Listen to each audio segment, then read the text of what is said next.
Good YouTube, Quinn Wade coming to y'all with that instant analysis again. This time we're gonna talk about another classic game.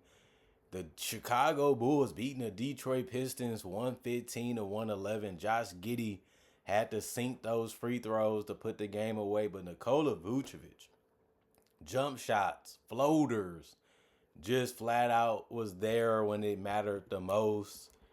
And he had the most points on the Bulls, and it just worked. It worked for the Bulls, and that was just a fun way to execute, knowing that they had to pick something. Regardless of what they picked, they was fine with it, and the Bulls just made them pay. But they got off to a really strong start, 35 to 19, and then they lost the second quarter 30 to 29, and it was 30 to 30 in the third quarter. And then the Pistons made they run in the fourth quarter where they won it 32 to 21, but it just wasn't enough to win.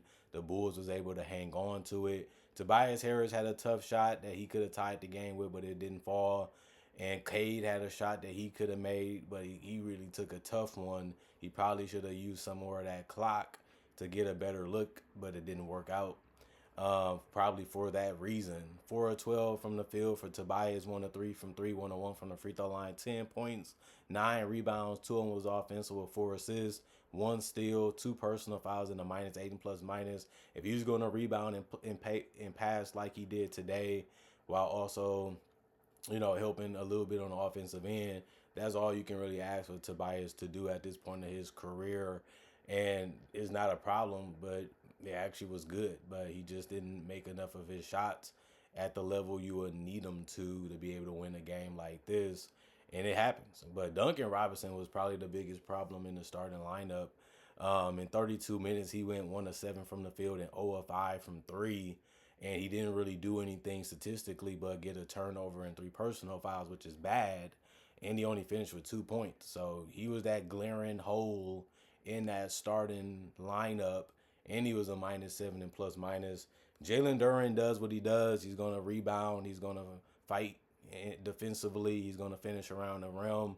20 minutes, 7 to 12 from the field, 1 to 2 from the free throw line, 6 rebounds, 4 of them was offensive with assists, a steal, and 2 blocks. 1 turnover, 4 personal fouls, a minus 9 and plus minus with 15 points. You got to like the fact that he scored and he anchored the defense to the best of his ability. That's all he can do. And then Cade, it wasn't the most efficient night. They forced him to take some tough ones. They played good one-on-one defense from time to time. His jump shot has never been great. His finishing ability hasn't really been great either, but he just figures out how to get it done. And he also didn't make all his free throws. He went 6 of 10 from the free throw line, 1 of 6 from 3, and he went 8 of 24 from the field. That's tough. But, he took the most shots for any player in this game. So that's just how it's going to have to go. You put the ball in your best player's hands and you just try to see if they can figure it out. He was figuring it out, and he put them in a strong situation. Like I said, they barely lost this game, but he was one part of the reason. He had some bad decisions that he made, and it kind of cost him the game, and he fouled out. So 10 assists for him, 7 rebounds, 2 of them was offensive, 1 steal, 3 turnovers. He was a minus 6 and plus minus, had the most points on the team with 23, as he should. Cause like I said, he took 24 shots. Asura Thompson took the smarter shots. Besides Jalen Duren, of course. 33 minutes, 5 of 8 from the field, 1 of 3 from the free throw line, 11 points. He also had 9 rebounds and 7 assists, 1 steal, 1 block, 1 turnover, 3 personal fouls. He was a plus 6 and plus minus. I like the way he was pushing the ball. I like the way he was attacking. I like the way he was throwing fast passes too. And it was working out, but that's what he does. And I liked it, all the shots that he took, like I said before. Paul Reed, 3 minutes, 1 of 1 from the field, 1 block, 1 turnover, 2 personal fouls, a minus 3 and plus minus 3 points. Isaiah Stewart, 25 minutes, 8 of 14 from the field, 2 of 2 from 3, 2 of 2 from the free throw line, a double-double, 20 and 10 off the bench, which was really needed. 5 of them was offensive, 2 assists. He also had 4 blocks with no turnovers and 3 personal fouls, plus 8 and plus minus. That's as good as it gets when it comes to efficiency, rebounding, and helping on the defensive end. But Rhino Highland did the same thing. 27 minutes. He was 7 of 10 from the field. He did go 1 of 4 from 3 though, but he went 6 of 6 from the free throw line. He helped on the boards with 4. He had the ball moving with 3 assists, 2 steals, in a block. But he did also have 5 personal fouls and 2 turnovers. But he finished with 19, showing that he's going to be one of the players they can rely on. Same with Isaiah Stewart as usual. Javonte Green, 10 minutes or 2 from the field, 1 block, +4 and plus minus. Karis LeVert, 21 minutes, 3 of 7 from the field, 1 of 3 from the 3-point line, 1 of 2 from the free throw line, 1 rebound, 2 assists, 1 steal, 1 turnover, 1 personal foul, a -7 and plus minus 8 points. The rest of the guys, coach's decision is why they didn't get on the court. 43 of 97, 44% from the field, 7 of 24, 29% from 3, 18 of 26, 69% from the free throw line, 46 rebounds, 29 assists, 8 steals, 10 blocks, 10 turnovers, and 29 personal fouls. And then the Chicago Bulls, they really executed and made some good decisions, and they was able to get a much-needed win. Isaac Okoro got to start, 23 minutes or 2 from the field, 5 rebounds, 1 on was offensive, 4 assists, 2 turnovers, 5 personal fouls, a +17 and plus minus, but he finished with no points. Matas Buzelis, he didn't settle for the threes today. He was attacking that basket and getting to the free throw line where he went 7 of 7 from there. He was 0 of 3 from the 3-point line. He was 7 of 12 from the field. That was impressive. 34 minutes for him, 6 boards, 2 of them was offensive with assists. He also had 3 blocks, which is something that you want to see more of, if anything, and you want to see him playing the passing lanes a little bit more. 3 turnovers, 3 personal fouls, a -10 and plus minus. He finished with 21. And the hero, Nikola Vucevic, he's old, but he was ready.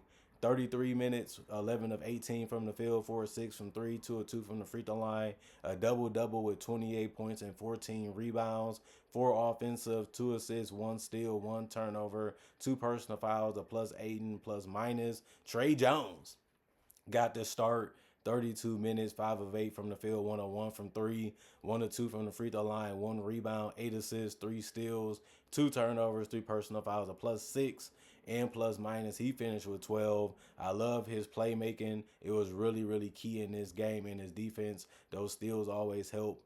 Josh Giddey, he's going to fill up that stat sheet, and he did it again. 5 of 12 from the field, 1 of 2 from 3, 8 of 11 from the free throw line, 11 assists, a double, 5 rebounds, 1 of them was offensive, 1 block. He had 6 turnovers and 5 personal fouls. He was a +6 and plus minus. Jalen Smith, 14 minutes, 0 of 7 from the field, 0 of 5 from 3, 2 of 2 from the free throw line, 2 points, 5 rebounds, 1 of them was offensive, 1 assist, 1 personal foul, a -2 and plus minus. Patrick Williams, 17 minutes, 1 of 2 from the field. It was all threes, besides going 1 of 2 from the free throw line, 4 points, 4 rebounds, 1 steal, 2 blocks, 2 turnovers, 1 personal foul, a +1 and plus minus. Dalen Terry, 6 minutes, 0-1 from the field. A -10 and plus minus, no points at all, and really didn't do anything statistically. Kevin Huerter, 27 minutes, 4 of 11 from the field, 2 of 6 from 3, 5 of 6 from the free throw line, 15 points, 5 rebounds, 1 of them was offensive with a steal and a block. Well, 2 blocks, 1 turnover, 2 personal fouls, and +9 and plus minus. And Dosunmu got his 14 by shooting 6 of 14 from the field in 27 minutes. He also went 2 of 5 from 3, 5 rebounds, 2 of them was offensive with 2 assists, 1 personal foul, and a -5 and plus minus. 2 guys got in double figures off the bench, and it really added some firepower when they got on the court. They helped with the 3-point shooting. They helped on the boards, and you got to love that. The rest of the guys did not play. Coach's decision, 39 of 87, 44% from the field, 11 of 30, 36% from 3, 26 of 32, 81% from the free throw line. They ended up having 50 rebounds, 29 assists, 6 steals, 8 blocks, 17 turnovers, and 23 personal fouls.